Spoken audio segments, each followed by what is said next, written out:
Earlier this month, on stage at the Tribeca Festival, I got to interview actress Allison Williams.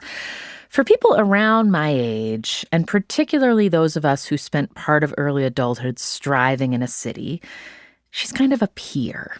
On the show Girls, Allison Williams was Marnie, a character who was ambitious and talented and a good friend of Lena Dunham's main character, Hannah. Marnie was also selfish and totally unself-aware. And even when she acknowledged her faults, she managed to give herself compliments. I can admit that I don't have a lot of other things going on. I'm currently living in my mom's home gym and my band broke up. But the thing is, I still have a lot to give. A lot. Another thing you need to know about Marnie, if you never watched Girls or if it's been a while, she had this tendency, whenever a microphone was present, to try to grab it. In the most famous example of this, Marnie showed up at a work party for her ex-boyfriend Charlie, and she made some congratulatory remarks into a microphone, and then starts singing a very slow, very cringy rendition of Stronger, a rap song by Kanye West. Work it, make it, do it, makes us harder, better, faster, stronger. That don't kill me can only make me stronger. I need you to hurry up now, 'cause I can't wait much longer. Allison Williams was so good at playing Marnie that some of us started to wonder how much of the character was a character.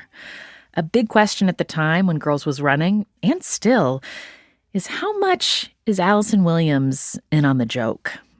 We talked about this on stage at Tribeca, about how she figured out who she is under the glare of all the cultural analysis of Girls at the time, and just being the child of a famous person. Her dad is news anchor Brian Williams. And then after Girls, Allison kept playing with self-presentation and how she expected audiences to read her. And then she figured out how to still surprise them. Like in her role in the movie Get Out, where early on, her character assures her Black boyfriend, who's coming to meet her family, that her parents are definitely not racist. First of all, my dad would have voted for Obama a third time if he could have. The love is so real. I'm only telling you that because he's definitely going to want to talk to you about that. And it will definitely fucking suck. But that's because he's a lame dad more than anything else. They are not racist. If you missed that movie, oh, they are racist. Like violent horror movie racist. And Allison has kept playing characters that destabilize us as viewers. In 2022, she played a roboticist in the sci-fi horror film Megan. Her character Gemma designs a doll, which is like an AI-powered robot girl, that's meant to be a toy and a guardian for kids to take some pressure off of parents. And part of the tension of that movie is wondering whether Gemma will admit that she has created a monster. Have I done something to upset you, Gemma? No, of course not. And yet your demeanor indicates that I have. Megan, turn off. Well, hold on a second. I thought we were having a conversation. On stage, Allison and I talked about all these roles, what she was after, what was hard, how she still loves to sing. And we talked about how all this fits into her life now, living in Connecticut, married and raising a small kid near where she grew up. Okay, so that ought to get you grounded if you haven't taken in all of Allison Williams' work. But a warning, there will still probably be some references that you don't totally track. That is on purpose. I also invited the Gen Z hosts of the Girls Rewatch podcast to join us to hear what they appreciate about the 2010s version of flailing early adulthood that's depicted in Girls. And they tell me how that feels very familiar now. So up next, my conversation with Allison Williams and Amelia Ritthaler and Evan Lazarus of Girls Rewatch, who both came to the show dressed as Marnie.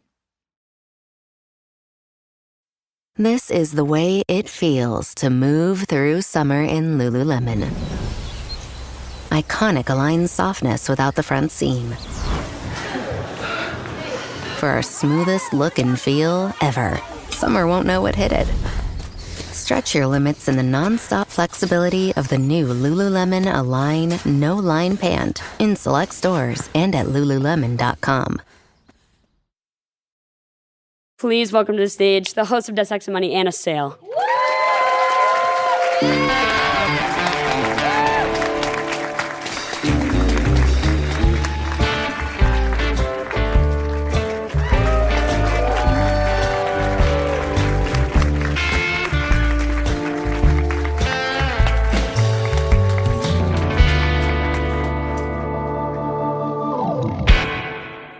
This is Death, Sex, and Money from Slate. I'm Anna Sale. I'm so glad to be here with you at Tribeca Festival.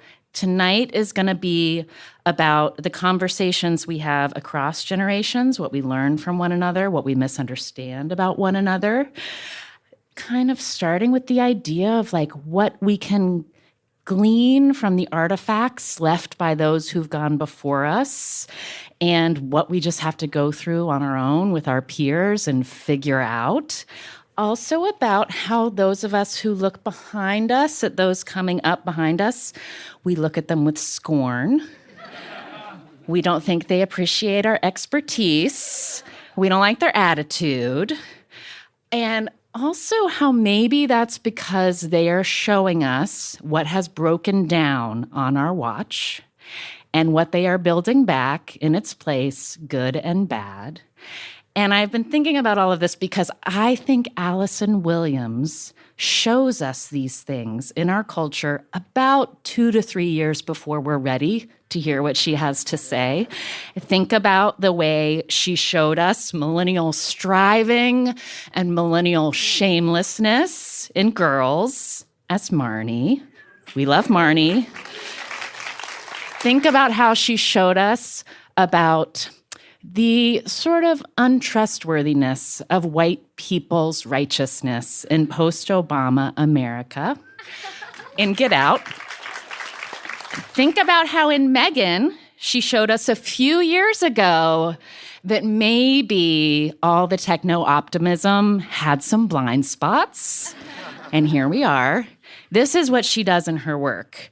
And she does it as a kind of sneak attack where you're not sure at first if she's in on the joke. And then looking back, you're like, oh shit, Allison knew all along.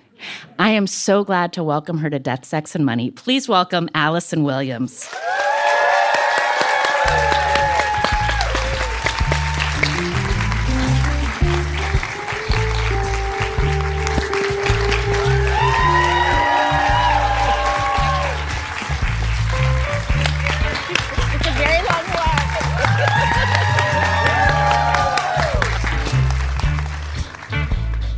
Everybody. Welcome. Hi. Oh my God, Anna, this is surreal for me. Hearing your voice like down there, I was like, oh, I'm back at home doing my things, listening to my podcast. That's and great. Then you said my name and I was like, this is weird. Well, I have to acknowledge that speaking of life phases, you have arrived at one that is coming for all of us. And it happened to you just this week. You became a podcast host. I did. Thank you so much.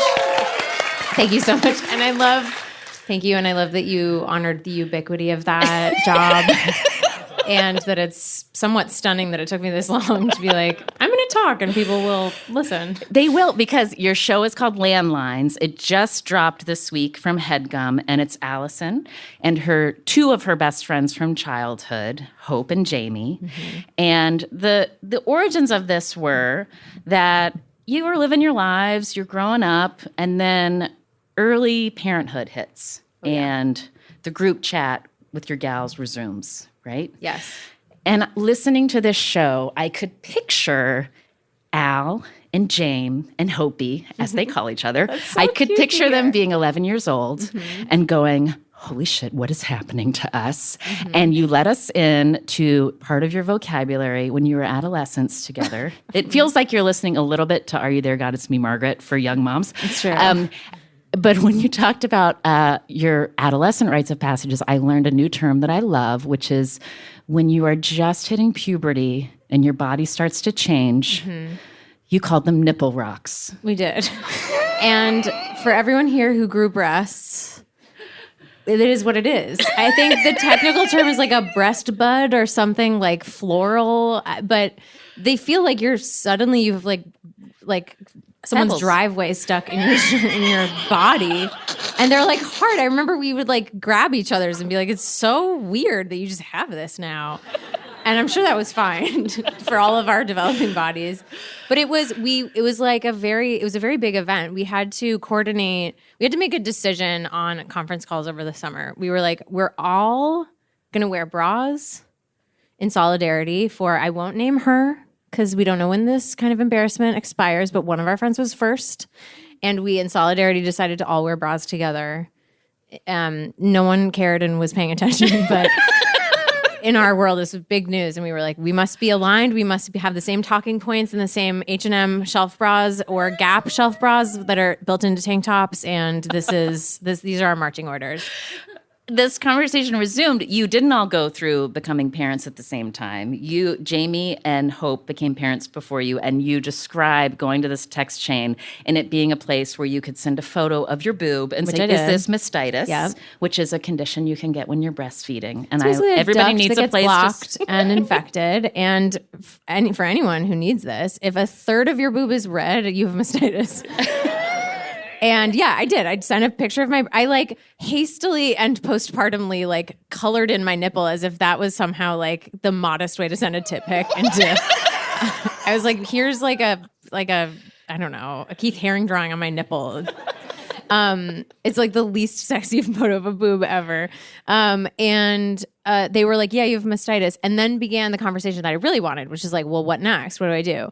And like, we're on a spectrum as a friend group. We've got our nature ladies who are like, just, you upside down feed. And that means you literally like slap your baby's on its back and you're like slapping it in the face with your boob, trying to be like, just drain this, get it out. And it does sometimes work. And then we had the people who are like me, who are like, addicted to just getting prescriptions for things. And they were like, take antibiotics, just start now. It'll be fine. And I did that. And then it went away. So you choose your path. I have a bias, but those are two options. But the group chat was like so crucial. It was like, it was like a personal chat GPT. And I was like, how are people doing this without this? Like, how can people get through this stage of life, specifically this one where it's like, you're just drinking from a fire hose. The amount of information, the learning curve when you have a newborn is like, has to be among the steepest in life, period. And how are you doing it without people around, like the village, the thing that everyone talks about? Like, how are you doing it without that? And we were like, well, we had it and we felt lucky. And what if we made a podcast so other people feel like tell me about it? that choice, because it's one thing to have the group text with your friends you go back with. Yeah. And there's another thing to let us all in. Yeah, and that is a touch of narcissism. And no, what it is like, I felt like I wanted other people to have my access. So Hope, but we call her Hopi, is an early childhood educator. And so like she is Reggio trained and like knows everything about raising kids and dealing with a classroom of like being outnumbered by them. And so she was able to answer all our questions about like, someone just punched my son in the face and she's like, okay, here's what you do. And we were like, this is so helpful because I'm going to punch him in the face if you don't tell me something else. And then Jamie is a therapist. We call her Jame. She's a therapist. Special kind there's a term that she uses a lot that I really like. Yes, it is acceptance-based therapy. Mm-hmm. Yes. And it's basically like, it's a little Buddhist inspired. She's like got a lot of, different areas that she focuses on. And right now she's focusing on couples, which is like, my God, I can't imagine. Wow. But so she's like, she worked with boys for like younger boys for a long time. And so she's just like, they're both just such fonts of wisdom. And honestly, they all are about different things. Like one of our other friends in the group chat, like sold us our house. Like we bought, she was our realtor. And she has 3 girls under 3 and they're all Aries, which means something to some people and doesn't, I am an Aries. It doesn't really have like purchase in my body, but I just knew to give you that statistic and it meant something to you, really. Mostly you. And that is what matters. And Hope and Jamie live in Maine and they run at like 4:30 every day together, which is psycho, but they do by choice. No one's forcing them to do that. And they just kept talking about this idea. And then it just sort of blossomed beyond that. I want to name how you identify yourself in this podcast because I think it's very interesting. Yeah. You describe yourself, I'm Allison Williams, and I am an actor, producer, and sometimes singer. We love this. Do I really say that? You do. And I was like, own it. Love it. You are sometimes a singer. It happens. It also is like the number one thing I have to talk about is a particular song I performed once. We'll get to that. You might be familiar. But one of the conversations that you have, it's written not by a perfect man. Sorry, I had to. We can move on from him. Yeah, great. There's this really rich conversation that's not yet in the podcast feed yet, but it's coming. And you talk about aging and beauty. Mm-hmm. And you all are in your latter half of your 30s. Yep, 37. So you are not yet aged, but you have evidence of aging. Yeah, it's happening. Yes. Like basically your collagen starts disappearing when you're like something like horrible, like stop everything and just go underground. It's like 21 or something. Your body starts eating itself and then it's like, we're done not here. Sure that's exactly accurate. It is science. That's a scientific fact that your body starts eating your collagen at 21. It's something like that. It stops making it. I don't know. It just, 37, it's starting to... Yeah, things are shifting, dropping. Something I really appreciate about how you entered that conversation is you talk about beauty and you talk about being aware of your appearance and you describe, your face is part of your work. Your face is projected on big screens as part of your work. It's consumed and critiqued by the public. Yeah. And also that you living in your body with your face, that you like your face. I do. I like my face and I want to keep it. I like the way it looks and I'd like it to stay that way. And so when I'm not shooting, I freeze the fuck out of it. This is all so frozen. And by the time we're on in camera, frozen Allison right now. Yeah. This is like, I can't do anything. My whole job is looking concerned in most of the movies I make. And this is as like concerned as I can look. But yeah, so I want to keep my face. And there's some things about my aging face that I'm comfortable with, like that don't bother me, like the little lines here that are evidence of smiles and stuff, that doesn't bother me. But like drooping eyelids, like once I get the courage, like 5-10 years, I'm gonna get an upper bluff. I just will. What's it called? I don't know that I'll say the full thing right. Bluffoplasty. Did I say that right? An upper bluff. I did. Okay, thank you. Somebody knows. It's just like your eyelid extra skin, you know? Maybe open those babies up a little bit, because I think of myself as having really big wide eyes, but your eyelids have a lot of laxity and they fall. And so I want to look like myself. I don't want to look like anyone else, and I also don't want to look like a version of myself that never existed, that was like, very full of things that it never had. Like I don't want to grow cheekbones I never owned. I'd like to keep the ones that I have, Yes. Does that make sense? I'm following. Okay, great. Yes. So that's important.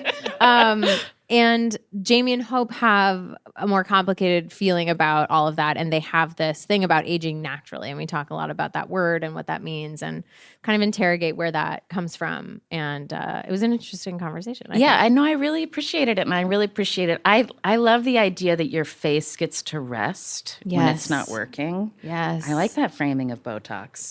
That is how it feels, literally. And if I were to do a movie right now, it would look so weird. I'd be so limited in my ability to portray feelings. But when I wasn't doing it, I only looked concerned all the time. Like I was like concerned and happy and concerned and curious and concerned and sad. And so I was like, I actually am losing my breadth of what I can express because I look permanently concerned. And all those years of eye rolls and furrowing my brow and crossing my arms as Marnie just came home to roost, and then I had to get rid of that. But it was funny because when I waited to get Botox again after having our son for a while, and right around the time when I did it for the first time since he was born was when like human facial expressions were like kind of the thing that developmentally you were teaching you're supposed to be doing. Yeah. Yes. So I'm sitting at the kitchen table with Arlo and he points at the thing for happy and I'm like, well, this one's going to be fine. And I do happy. And then it's like angry and I'm like, oh boy, I'm not going to be able to do these faces. It was just a very strange like experience of realizing, okay, the cadence of this is really crucial. And I don't want to work without full access to all of this. But when I'm not working, I want it to, a little R&R. I feel like how you're talking to me in front of all these people about this, what a lot of people hold private. Mm-hmm. I have done Botox. The first time, I don't talk about it on stage very often. The first time I did it, I won it at a silent auction at the PTA. So it was righteous. Wait, that's epic. That's like for the children. What a permission structure. I know. That's incredible. And then I was like, now I'm going to try better Botox next time after the auction. Yeah. However, but I think that you've practiced this talking with your friends, talking with your dear friends who you're figuring out how you feel about it in real time.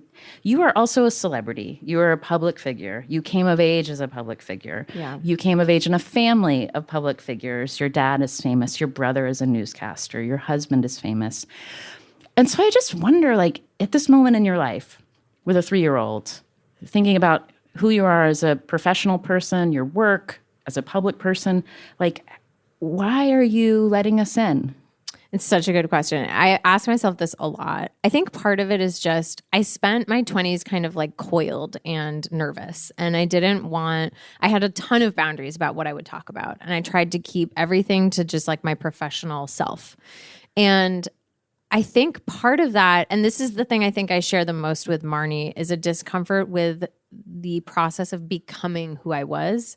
I didn't want anyone to like see me as a work in progress. I wanted to present very type A, very, Marnie coded, as the kids would say. I wanted to present a finished product and then be like, okay, now I can talk about all of it. And eventually, for those wired like us, you do have to realize at some point, and for me, it was the last, 8-ish years or something. You just realize that's an event horizon that's just never coming. And once you actually come to terms with that, you're like, oh, well, then who fucking cares? I don't know. It just stopped being so threatening because I was like, who knows how long we're all here? Who cares? I mean, who cares also is like, that's a problem. We want people to care enough to listen to the podcast, but also who cares in terms of like, it's kind of, I also think about this in terms of like zits. So in my 20s as a public figure, if I had a pimple, I was like, everything stops. Like, this is a nightmare. This is a crisis. We're in a crisis situation. And I am anxious and I'm on edge and I'm not smiling fully on carpets. Like, I have a pimple on my face and everyone knows, and people are like, and I couldn't fill in that blank of what people were saying or thinking about me. And the answer was nothing. But it like took over my whole personality. And I can't even really access the part of myself that would have been so preoccupied by something like that. But that was like very loud in my system. And letting go of anything in that realm has just been such a relief. I think motherhood has been super helpful. Honestly, I think Gen Z has been very helpful. Like zit stickers. Shout out Gen Z. I'm serious. The idea. Hey, Gen Z. It's my friend Gen Z. I'm sure no one's made that joke before. No, but like the idea of zit stickers is like revolutionary. Like adorning them, decorating them, calling attention to them, making them sparkly stars on your face, of being like, yeah, I have a pore that's being weird. Like, what do you want? I'm just taking care of it while I go about my day. Like, stop staring at it, Allison. And I'm just in like a Starbucks looking at my barista being like, you look so fun and you have a sticker on your face and this is great. And what was I so Gen fucking Z afraid people of? wear zit stickers. I don't know this. Is this well, a thing? I at least was raised to be like, if you have an imperfection, you hide it. Yes. You hide, not like in my family. They didn't give a shit. They thought it was crazy. By like society, you use concealer, conceal it, highlight it, whatever you have to do. Use the green concealer, which I've never successfully deployed on my face, but it's in every concealer palette. I don't know why. But like they're, just hide it. And this generation's like, no. And that's so liberating. It's amazing. Like, I really think I feel liberated by that. Genuinely. I want to maybe just like go back to the. I'm not sure I totally buy the framing of your 20s being tightly coiled and afraid. Okay, what if I told you? Because, hang on. Okay. Because there was something you did in the middle of like, you're like star, you're famous from Girls. I know what you're going to say. And then you're like, yes, I will do Peter Pan live. You were say that. Thank you. Here's the thing about that. So Peter Pan has been like a deeply meaningful story, character, musical, everything for me my entire life. It just like Mary Martin's Peter Pan was like everything when I was growing up. And I was in the process of auditioning for like a whole different movie that fell apart. And the producers of that movie, who had been seeing, it was a musical movie, who had been seeing tape after tape from me of my singing, were also in the process of casting Peter Pan. And they were having trouble finding Peter Pan, which is not shocking. It's a weird assignment. But when they reached out to me and they were like, Christopher Walken is Captain Hook. Would you like to be Peter Pan? I was like, am I being pranked? Like, this is, of course. Like, the answer is yes. And then in the subsequent days, everyone in my life was like, you're sure you're going to do that? And I was like, yeah, obviously. And it felt, I didn't even really think about it. I didn't have to process it. It wasn't like something I put through, like, am I going to do this? And actually, like, it was among, if not the most creatively satisfying I've been really lucky. It's crazy. But it was among the most creatively satisfying experiences that I've ever had professionally. It started as what felt like a play. I did a ton of training, and then it became a TV show, and then they got like smushed together, and it was live for 3 hours, and I was flying towards Christopher Walken with a sword. Like, it was just incredible. And it was very liberating and earnest. And that is like the most dangerous mode you can enter. And I struggled with it a little bit, but at a certain point I just was like, it is musical theater. There's no winking at the camera. It's not self-aware. It's full earnestness, full out. You are a British boy. I mean, it's never really doesn't totally get addressed, if we're being honest. I mean, yes, it is. He calls himself a boy, but, you know, we're open. I'd be more fluid about it these days. It was just a really freeing experience, and weirdly and tangentially led to Get Out, for example. You just don't know how these things are going to end up informing each other. And that's like kind of the perfect example of it, is that Jordan Peele, seeing me play Peter Pan, he was like, oh, she'll do anything. This bitch will do anything, including play like the most evil white supremacist I can conjure. And so it was just a perfect indicator of like my gut, which is often, as I talk about on the podcast, is not super loud sometimes about certain things, but about Peter Pan, it was like loud, do it. I didn't think about it. And maybe that was part of it, is that that experience ended up being incredible, and it brought me to my first movie, which was also an incredible experience. Well, and I think it's like, when I think about the way your career has developed, there'll be a story about who you are, and then you kind of throw us a curveball, and then we have to update it, and then you throw us another curveball. And from, for example, Marnie to Peter Pan to Get Out to, you've done many things, but Megan is my current, like, I am like, this Thank movie you. is, have you all seen this movie? Okay, Megan 2 is coming out later this summer. As a parent, I want to just appreciate that part of Megan the Toy's role and the way she was sold into households was she will say the things to your child that you have to say over and over and over and over and over again. Like, did you flush the toilet? Did you wash your hands? Did you roll up your sleeves? Any parent will know. Maybe I will bring that robot into my house, even if they kill the neighbor. That is a deeply, deeply appealing part of her character. Yes. And she won't get frustrated. It's not possible, which is also kind of nice, because my sixth time reminding something like that, there's got an edge to it, you know, but not for her. And for you, like, coming out of the experience of becoming famous with such a cultural experience of Girls, like, do you think making these choices that like make everybody pause about thinking that they know who you are and what you're about, is that a way that you've tried to sort of wrestle back control from all of us telling you who you are and what you're about? Maybe a little bit. What's been such a delight is when anyone has a sense of like who they think I am or whatever, usually it's that, and it's been this way like my whole life, that I'm not in on the joke. It's like the number one thing, because sometimes I do things that are earnest, like Peter Pan. But don't think I didn't like see what you guys were writing. Don't think I didn't like anticipate it. You know what I mean? Like, I knew it and I did it anyway. And then like, ball and dowd, guys, what an honor. The other day, if you know, you know, and you know, it seems, posted a video of me from college in a pink cashmere sweater singing a cover of TikTok. It is a TikTok, which was a song by Kesha, for everyone who just associates it with the app. It was a joke. I mean, I'm in a pink V-neck cashmere sweater singing a melodic version of TikTok by Kesha. But Baldan Dowd said, you guys think this is Marnie, this is Allison Williams. And I would never contradict Baldan Dowd. This is our Lord and Savior.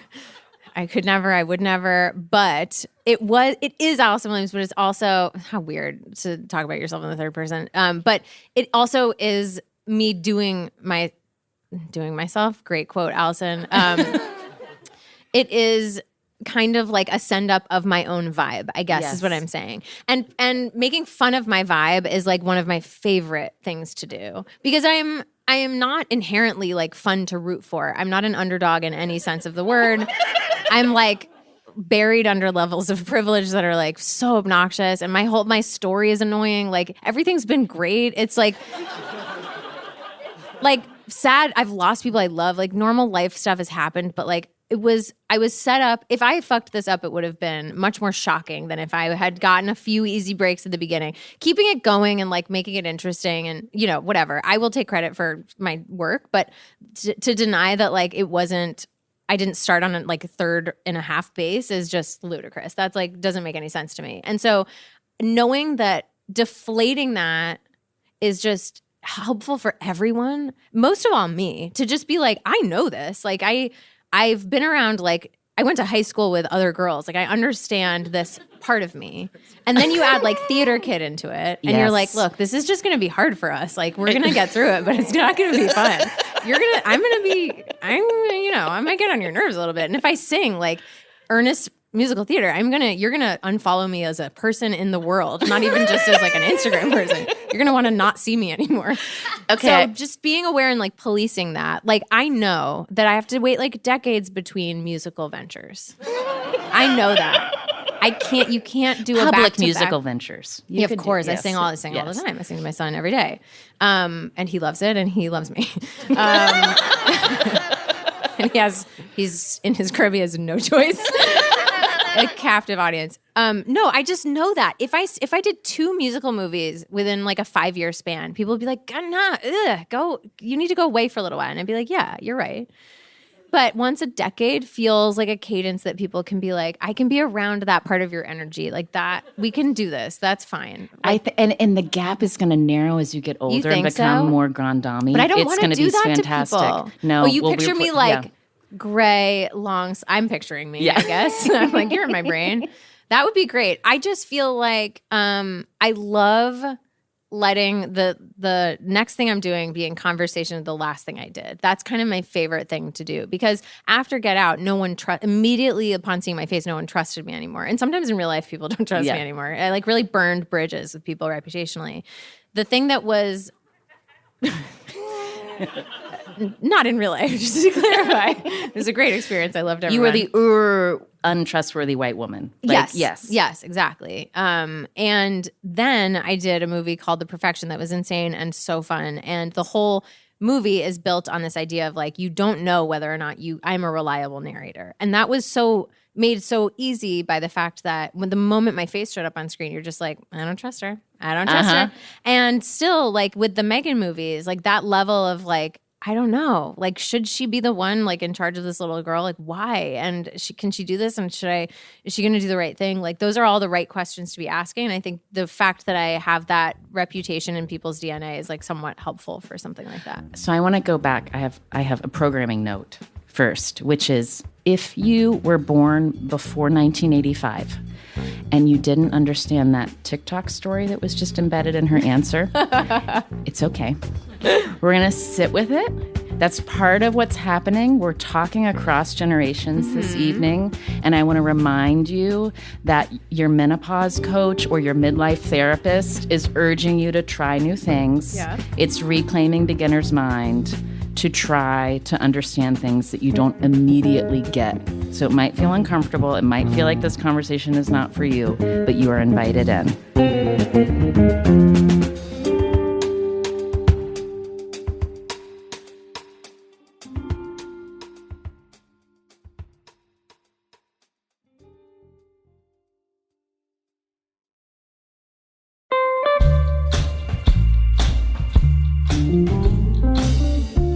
If Allison Williams has got you thinking about your personal positions on beauty interventions, we are still collecting your voice memos about your relationship to beauty and appearance and things you do to augment or maintain your appearance.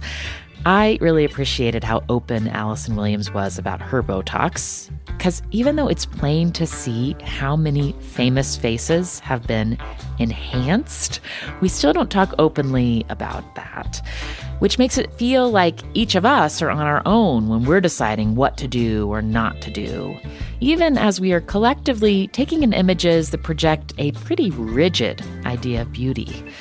Like in my Slate Plus conversation with beauty philosopher Heather Widdows a few weeks ago, she emphasized that as we become a more image-based culture, our beauty standards are narrowing.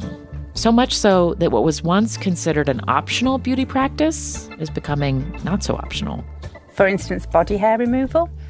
So as it becomes normalised and naturalised, it becomes something that you can't not do. It becomes required of everybody. And you can kind of see that that's how the demand ratchets up. And it then, as it becomes global, we've never had a global beauty ideal before, and that really matters because only a global ideal can normalise and naturalise so that the demand goes up and then becomes normal and then becomes invisible. So we are collecting your stories on how you think about your appearance and the pressure to augment or maintain it, and how you're heeding or resisting that call, how you're paying for it, and how you're talking about it. I'm currently recovering from a cosmetic procedure that I've had done a couple weeks ago on my face. I had an implant put into my chin for a more masculine appearing jawline and face structure. It all started with a glycolic peel and went downhill from there. I recently decided to stop coloring my hair, and that has totally changed the way I perceive myself to move through the world. I'm a 52-year-old Korean-American woman, and I spend a lot of time thinking about this. And with the pressure, especially with K-beauty and Asian women looking younger, I think there's an added layer to continue to look youthful. If you have a story about how you think, pay, or talk about your appearance, record a voice memo and send it to us at deathsexmoney@slate.com.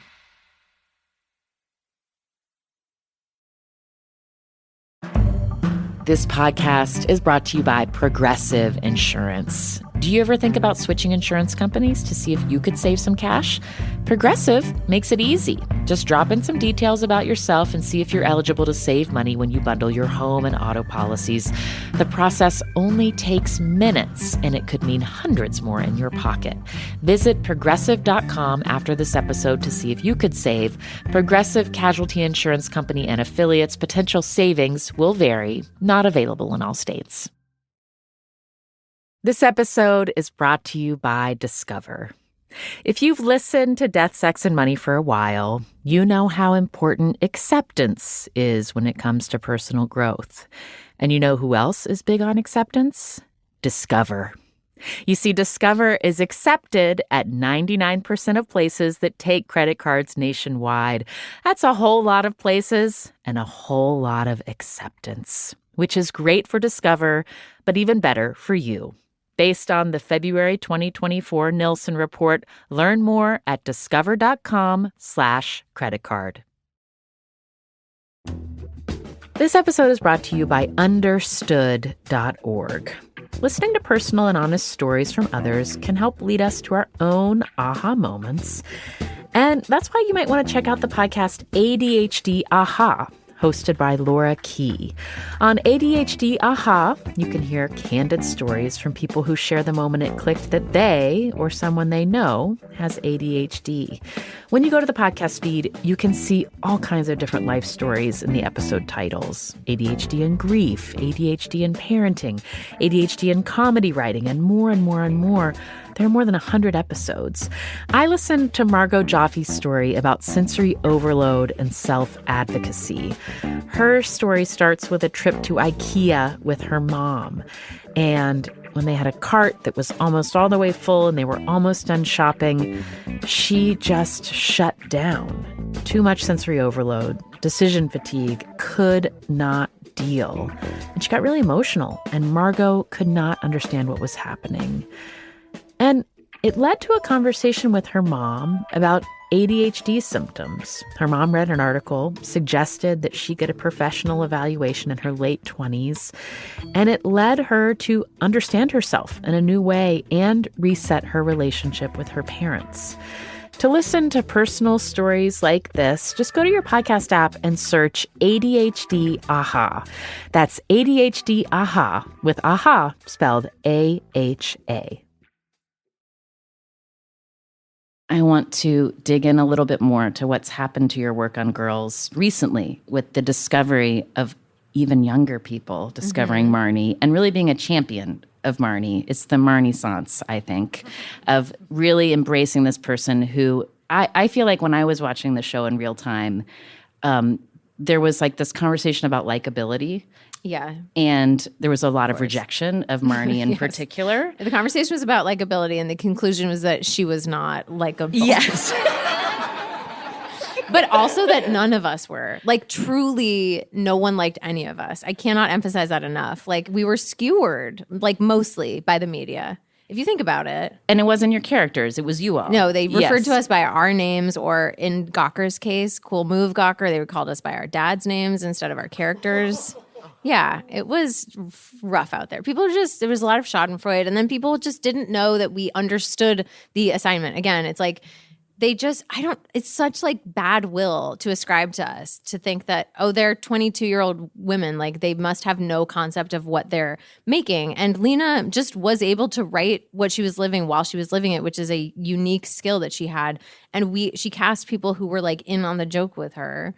And we made a show together, and yet people just didn't know that we were in on the joke with her. They thought we were like believed in everything that our characters said and did. And that's just, it just wasn't, I don't know, it was very strange. And I feel like the thing that I want to just really appreciate about Marnie, before we invite up the like classic expert Marnie appreciators from the Girls Rewatch podcast, rewatching her, I'm like, oh, Marnie tries really hard. Marnie is very selfish. Marnie will say outrageous Unreal. things. You cannot believe her coming out of her Unreal. mouth. Yes. And also, she's trying to tell you the truth. Yes. Truth. To anyone but herself. That's a key asterisk. And she'll hijack a microphone like at any chance. And that, honestly, I've never met anyone with that personality trait, and I would be terrified if I was in the presence of someone that was like, oh, is this your birthday party? Do you mind if I make an announcement? I'd be like, what the fuck? No, you can't make an announcement at my party. She just would either not even ask or ask and then disobey whoever she asked. I mean, it was like wild choices. And I made mugs when we wrapped the show for the whole crew, and everyone got a character mug. And the Marnie ones were, I'm a Marnie, it's a bummer. Because that's how people felt. No one was like, I'm a Marnie. Ever. No one. Everyone was a Hannah. Everyone wanted to be a Jessa. And then people, by the end of the show, wanted to be a Shosh because she was the only one with the good sense to be like, bye. It's like, you're tearing me down. I need people who lift me up, or whatever her monologue was. It was so smart and true. But yeah, I do remember that like distinctly, that it was very rare for someone to come up to me and say they were a Marnie. People came up and told me all their feelings about Marnie, but rarely did they proudly proclaim that they were a Marnie. So this is the portion of the program where I'm going to invite up the co-host of the Girls Rewatch podcast, Amelia, Ritthaler, and Evan Lazarus. They are comedians. They're Gen Z. And also they are making it in New York City and looking at the girls as this kind of script for what it was like 10 years ago, and embracing a lot of it, appreciating seeing people try and fail and look ridiculous, and celebrating it. Please welcome to the stage Amelia and Evan of the Girls Rewatch podcast. Where are they going to sit? They're going to come. Their chairs are coming. Okay. While we get chairs for them, I want to ask you, Allison Williams, how did you become aware of the Girls Rewatch podcast? My dad. My dad, who is the most prolific internet lurker in my world, who was so hungry for pro Marnie content after years of feeling like she had been maligned, misunderstood. This is very exciting. Thank you. He started sending me clips from this podcast that was like, the early episodes were like pretty pro Marnie. And he was like, what is this? And I was like, I don't know. I don't know them. He was like, do you know them? I think it was like his first question. It was like, you must know them personally for them to be nice to her. And then I became aware of the podcast. And then I would listen every once in a while. And sometimes I get shy because like, it's scary to know that you might come up in a conversation that people don't know you're going to be listening to. It's like being in a bathroom stall or something. And so it's a little scary. But then, you know, I just love your analysis of the show. And the fact that you are Marnie sympathizers is just wonderful. But also welcome and more applause. Welcome, Amelia and Evan. Do you have a question for Allison? Oh my God, we have so many. First, we'll ask you our classic question that we ask everyone.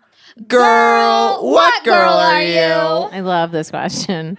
I think it's obvious. I think it's obvious. We've Andrew Randall said he's a Marnie, and then Zasha said she's Ray. But it's like, to me, it's like there's no getting around. If you were like, I'm actually a Hannah, I'd be like, no, you're not. No, I'm not. What if I was like, I'm an Adam? I'm a freak. No, I'm definitely closest to a Marnie. I'm still, I'm a Jessa Rising. I'm an forever aspiring Jessa. Like, that would be so cool. I just can't even for 2 seconds summon that kind of energy. I'm a Marnie. Yeah, me too. Are you? Are you a Hannah? You're a journalist, so that's always tempting. I'm a Marnie. You're but a Marnie. I feel like I am Jessa Rising. Do you see this flowy dress that I'm do. wearing? Yeah. I do. I see that. Thank you. It's good. You're close. You have a wooden heel. This is very true. Jessa. That is very Jessa. Okay, good. I didn't know what that meant. I feel like we're at a Marnie convention. Who here's a Marnie? Woo! Yeah, let's go. Don't clap that loud.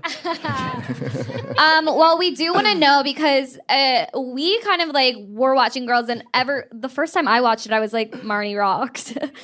She's so organized, and she loves to plan trips for her friends. Love her. Oh my God. Wait. Back up. Sorry, I know you're still like building up to your question, but you watched The Beach House and you were like, she loves to plan trips for her friends.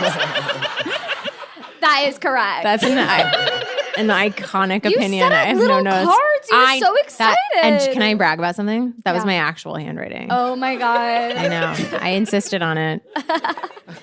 Okay, keep going. Yeah, then we found out like, oh, she's the most hated woman in America and beyond. Yes.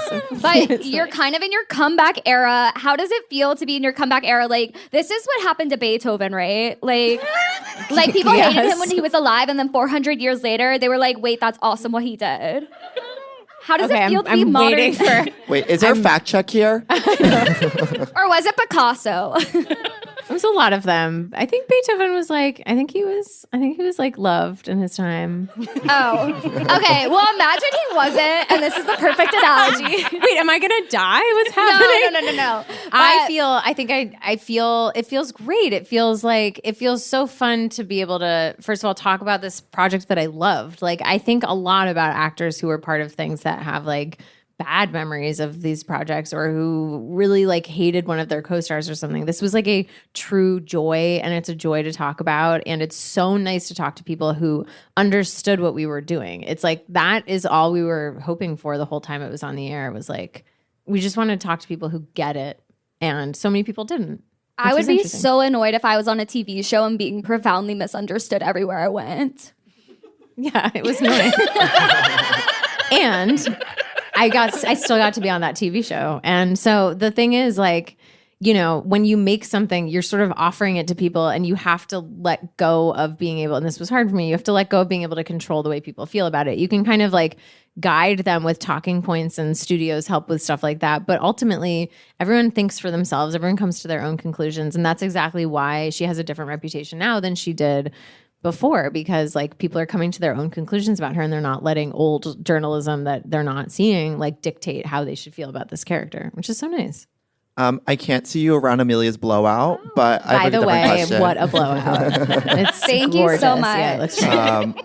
How do you feel the shock? I mean, I've kind of hinted at it already, but like the shock of Gen Z really embracing the Marnie of it all, and why do you think that is? I think part of it is like, I think watching the earnestness and the cringiness of it. I was just listening to an interview with Chappell Roan where she was like, it was Las Culturistas, and she was like, let people have bad dentures. Like, I love a bad haircut. I love a bad dye job. I love a bad, and she was like listing all these things that like embracing the cringe of something and the ways it's not perfect is a new-ish concept, I think. And people also saw Marnie and saw what was coded as like the for lack back then everything was compared to Sex and the City. So she was like, in theory, the Charlotte of our show. An example of something that would archetypically be coded as like the perfect one. And then anytime she missed the mark, it just frustrated people. And I think they thought they wanted a perfect presentation, an execution on that character. And I think it would have been such a boring show if that had been the case. And yeah, I mean, she was also just more interesting than people really remember and gave her credit for. Like, I had the most sex on the show. Literally, and you had like with cool others and sex. yourself. With others and myself, yes. That was okay. Quick anecdote. I remember here. that Quick scene. anecdote. Early, that's episode like 2 or 3. That's the one where I meet Booth Jonathan. So we filmed the part of it where I have sex with myself on the soundstage. The stuff on the Highline was on the Highline, and we filmed it. And I had never done anything before, so I'd never done. I think I'd done a sex scene at that point, but I hadn't done a self-sex scene yet. And so I was taking it very seriously. And I was very nervous, and this is before intimacy coordinators, and I was all prepared and ready, and I was just like taking it seriously. And I kept asking questions like, what's the score going to be like under this? Like, basically the subtext was like, are you making fun of me in this moment, or are you with me? Like, what does the show think about this moment? And the messaging I was getting back was like, yeah, it's like, it's just what's happening and it's fine. And I was like, okay. And so then I was like, well, I'm just going to commit to it and take it very seriously and do this very seriously. And then after I finished, I walked past one of our producers who was like down typing on her phone. And I was like, how was that? Was that okay? And without looking up for her phone, she goes, it was hilarious.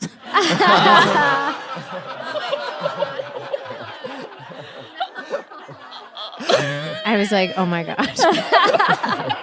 It was a core memory, and it's never happened to me again. And here's how it's never happened to me again. Now I just know it taught me something fundamental, which is that I can know that I'm going to do something that will be made fun of and commit to it the same exact way I would if I didn't know that. So I know I can do that. And it helps me to know, it helps protect my soul if I know in advance if it's going to be made fun of, like in that way. That was a really like core memory, that moment. Well, that actually kind of naturally lead us to the scene we must discuss, which is when you choose to sing Stronger at Charlie's launch event. Will you please What stand scene up? is that? Will you please stand up and show everyone your dress? It's iconic. And I recognize it I traveled immediately. an hour and a half to pick it up, so it's not so funny, is it?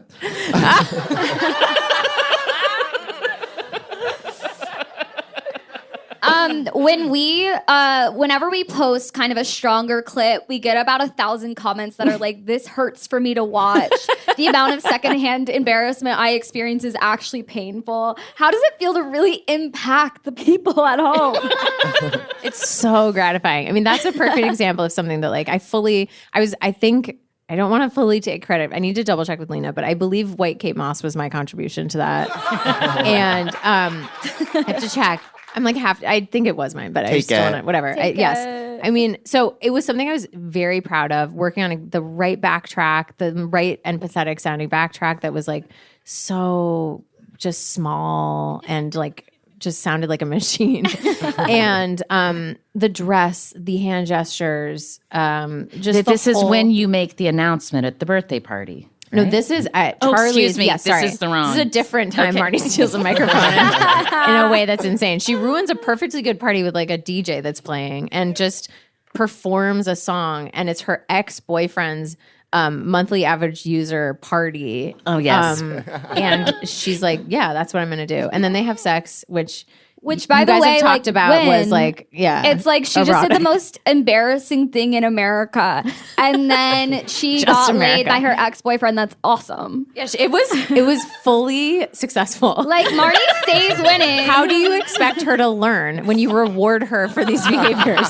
Exactly. As a mom, I can now say we blame the Charlies of this world for the Marnies. Yes. But Who worked in tech, by the way. He was a tech bro. He was a tech bro. Yep.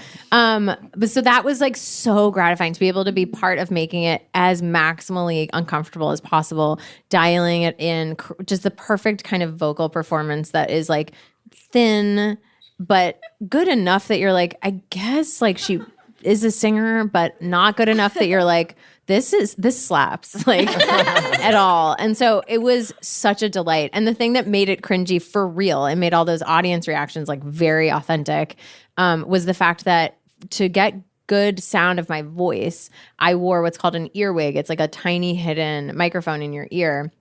Or speaker in your ear, and it played the backtrack for me, but only for me. Oh. And no one else could hear it in the room. So it would just be like, I'd go up, I'd grab the microphone, I'd say my lines. Yeah, what did you say? I don't remember. Do you remember? I do, of course. Tell me.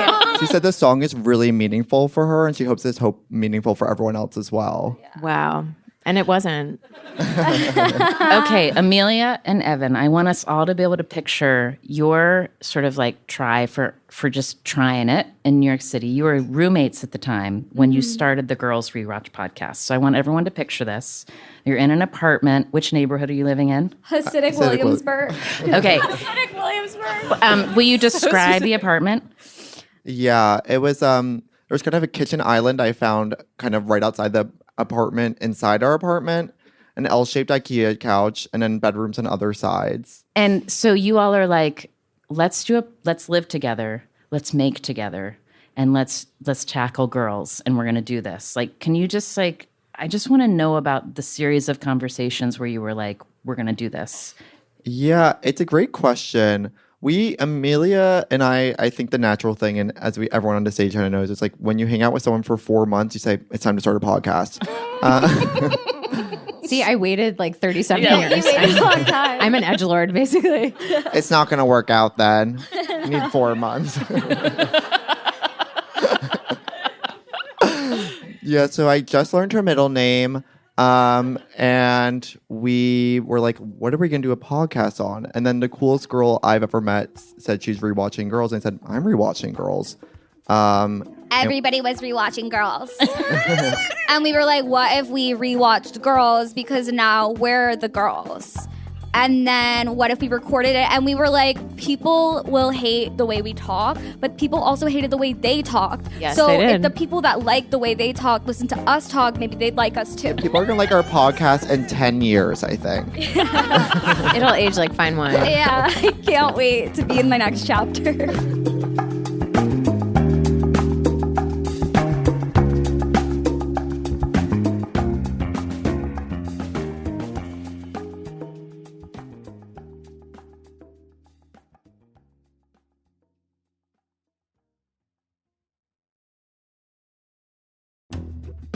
As the temperatures start rising, you get the urge to refresh your closet, but not to waste money on pieces you'll only wear once. Check out Quince. Their clothes are timeless. I have been wearing a pair of black cotton chino Bermuda shorts that I got from Quince. They are nice and summery and a classic silhouette, and they're also well made. They look good, and I feel like I'm dressing on purpose, like really putting together an outfit. These shorts are also a good price. Quince does that by working directly with top artisans and cutting out the middlemen. again. Quince gives you luxury without the markup. They've got 100% European linen shorts and dresses from $30, luxe swimwear, Italian leather platform sandals, and so much more. Give your summer closet an upgrade with Quince. Go to quince.com/DSM for free shipping on your order and 365-day returns. That's QUINCE.com/DSM to get free shipping and 365-day returns. Quince.com/DSM. Do you know what doesn't belong in your epic summer plans? Getting burned by your old wireless bill. You should be planning beach trips and barbecues, and your wireless bill should not be holding you back. That's why you could consider switching to Mint Mobile. Slate's president, Charlie Kammerer, is using Mint Mobile, and he says more people should be trying this out. He found it really easy to switch providers. The SIM card was shipped to his home, and they let him use his existing phone, and he didn't even have to change his phone number. He tried the $15 a month deal to get unlimited talk and text over their 5G network at literally a fraction of what he was paying with someone else. All plans come with high-speed data and unlimited talk and text delivered on the nation's largest 5G network. So this year, skip breaking a sweat and breaking the bank. Get your summer savings and shop premium wireless plans at mintmobile.com/DSM. That's mintmobile.com/DSM. Upfront payment of $45 for 3-month 5-gigabyte plan required, equivalent to $15 per month. New customer offer for first 3 months only, then full price plan options available. Taxes and fees are extra. See Mint Mobile for details. You study girls as a text, and you also have let us into your lives as 20-somethings in New York City, in comedy, creative people. One of the stories you've shared with Girls Rewatch podcast listeners, Evan, is one of the most fantastic New York City breakup stories I've ever heard. Will you tell the people about when a relationship ended mid-IKEA dresser construction? Yeah, and usually you break up like while you're building IKEA furniture. It happened to me while I was doing it by myself. So it doesn't feel good. I was listening to Heather Gay's audiobook, Bad Mormon. Yes, you were. 14. Yes, we all did. And she was just talking about breaking up with a billionaire. I go, that girl's crazy. Never happened to me. And then my ex at the time came downstairs to my bedroom. That was like, I had just moved in 6 blocks away from him 2 weeks earlier. And he goes, I have to talk to you. I go, yeah, this is a great book. I know. We have a lot to talk about. So we're sitting on my bed, and just for like 3 hours, he kind of like, it's like, I know we should break up, but like, it'd be crazy if we didn't. And then we like, of course, never figured it out that night, but he did leave me an ultimatum. He goes, tomorrow, you're coming to my apartment, and you're bringing tiramisu. And he says, you have to make it. The way Evan was running around Bushwick trying to find ladyfingers. Wait, this is... They don't sell ladyfingers in Bushwick. Evan, that person was not well. Well, by the way... That's an insane Okay, but then what happens? You make the tiramisu. Well, it's really interesting because I didn't make the tiramisu correctly. I kind of soaked the ladyfingers so hard that I was like, I guess I'll blend them now. So... I blended up all the ladyfingers, and then I like had like 3 left, and I was like, that's good enough. And I put it in a bowl, and then I kind of like walked to his apartment, like deeply crying, listening to my own podcast.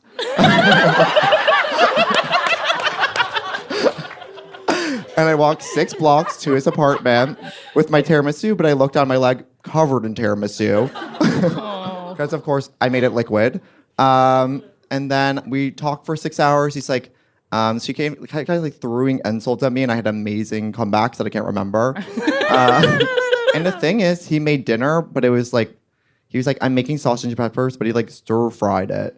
It's like, anyway, I walk home. I'm obsessed with the details we are and aren't getting in this story. Obsessed. I want you to tell all my stories. Trauma. When I die, tell my story.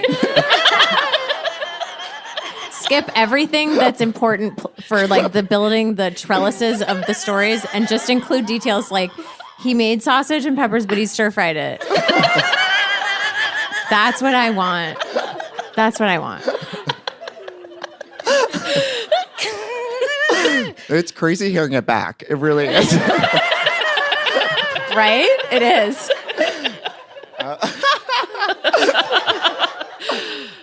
Anyway, the whole tiramisu had like kind of spilled out on my walk over there, so I'm just like following a trail of tiramisu back to my apartment. So it's kind of my own. It was really beautiful. I never finished that episode of my podcast either.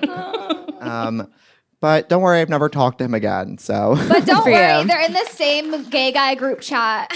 oh wait, I see him all the time. I just won't talk to him. It's fair enough. You're right. That is an incredible breakup story. It's perfect. I just feel like it tells us so much about the moment in history you're living in, Evan. And it's so cinematic. Can I ask you something, Anna? Yes, you Are may. you trying to do violence to my psyche with your water bottle?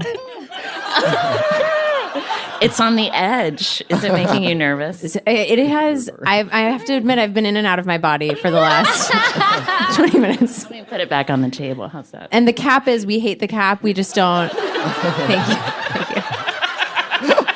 We love. Thank you so much, Anna. So Marnie coded. So Marnie. And I can own that. And that's on Marnie. Is that what we say? I don't know.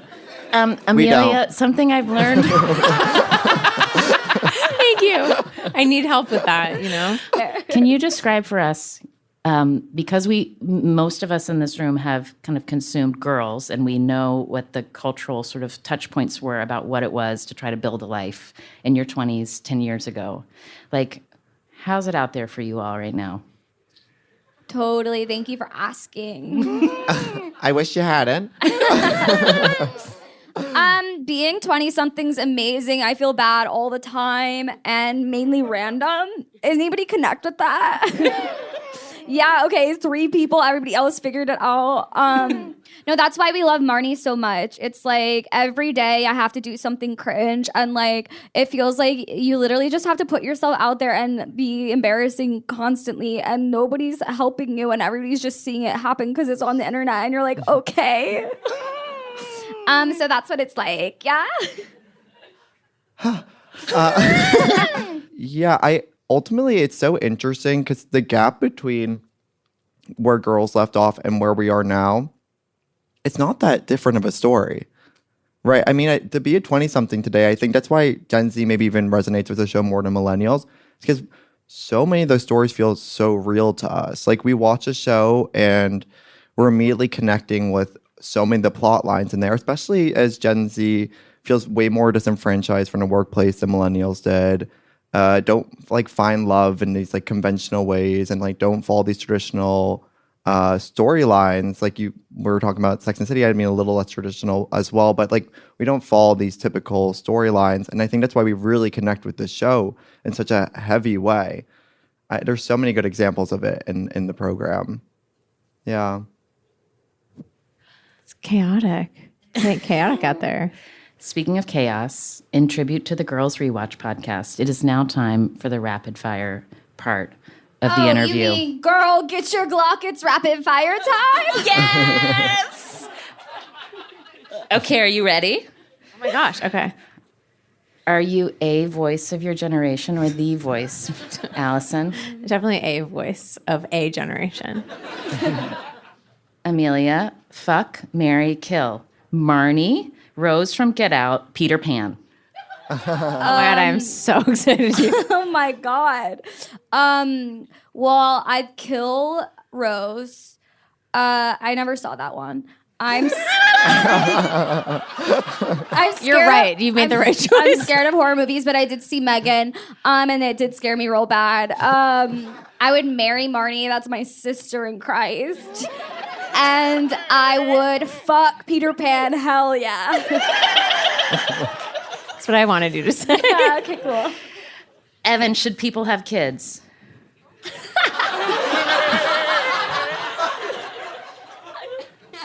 Oh yeah, my mom's here.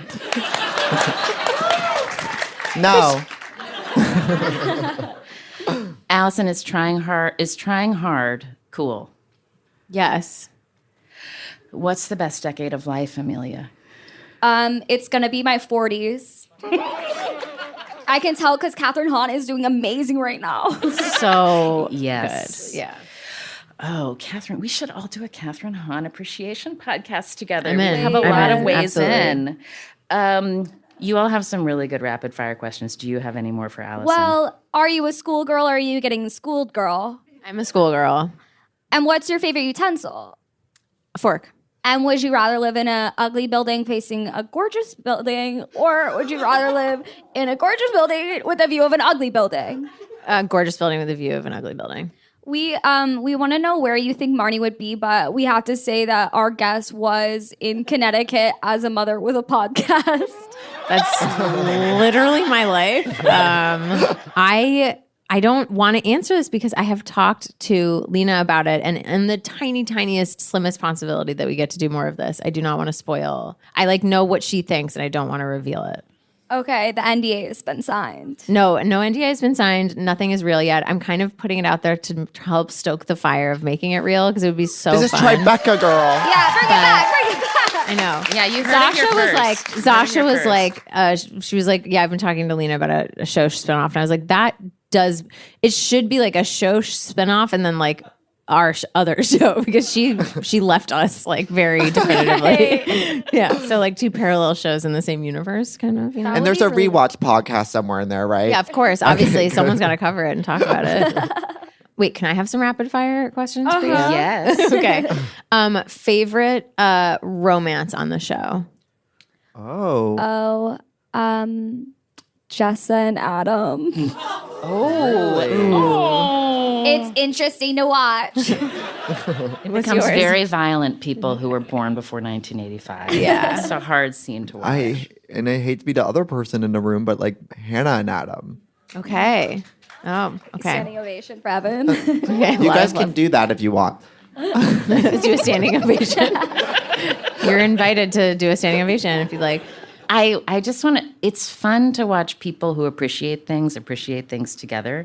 And I also feel like I have one thing that I want everybody to weigh in on, which is the first scene when we first meet Marnie and Hannah and their friendship, and the way the camera pans up, and Marnie, we learn, is avoiding her boyfriend and sleeping in the same bed with Hannah, and they're cuddling, and then we see Marnie's sweet face and her retainer. And I've learned that is another thing that you share with Marnie, right? You're a retainer for life. For life.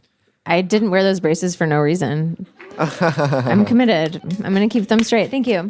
I wear my Invisalign too. So. I can see. Your teeth are very straight. I noticed.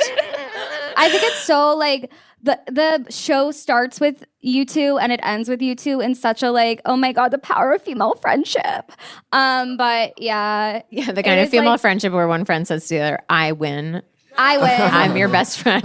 And I see myself in that scene.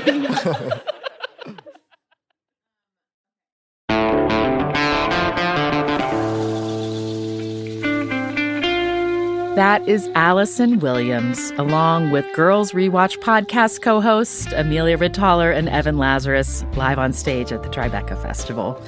Allison Williams' new podcast is called Landlines. There's a link to it in our show notes. And Megan 2.0, the sequel to the campy horror movie about an AI-powered children's toy gone wrong that I loved. The sequel comes out on June 27th. And a few fact checks. College and production is at its peak in one's 20s, but production just slows down beginning in the 30s. Your body doesn't eat or destroy it.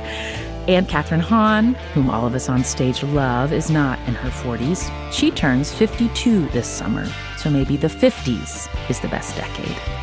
This episode was produced by Cameron Drews with help from Slate's Katie Rayford, Alexandra Cohl, and Shay Cohen, and the wonderful team from Tribeca Audio, Davy Gardner, Allison Morgan, and Baiz, Hoen. The rest of the Death, Sex, and Money show team includes Andrew Dunn and Zoe Azoulay. Daisy Rosario is our senior supervising producer. Mia Lobel is the head of Slate Podcast. You can support the production of our show by joining our membership program, Slate Plus. You get bonus episodes of our show and other shows like Decoder Ring and How To from Slate. And you can listen to all of Slate podcasts ad-free when you are a Slate Plus member. You can subscribe directly from the Death, Sex, and Money show page on Apple Podcasts or Spotify, or just go to slate.com/DSM Plus to get access wherever you listen. And we hope you do. Our theme music is by the Reverend John DeLore and Steve Lewis. If you're new to our show, welcome. We're glad you're here. You can find us and follow us on Instagram at Death, Sex, Money. I write a weekly newsletter, zine kind of thing. You can find it at annasale.substack.com to subscribe. And you can reach the show anytime with voice memos, pep talks, questions, or critiques at our email address, deathsexmoney@slate.com. We love hearing from you. And I need you to know one more thing about our Tribeca live show that you can't tell from listening to it. Evan Lazarus wore this blue short dress with black along the sides, pretty much the same dress that Allison Williams wore in that famous scene when she took over the mic to earnestly sing the Kanye West song Stronger. Evan did their own rendition on stage. Do it, makes us stronger, harder, faster, better. That don't kill us. It only makes us better. I need you to hurry up now, because I can't take it much longer. We're doing it to you now. You're in the dress. I'm Anna Sale, and this is Death, Sex, and Money from Slate.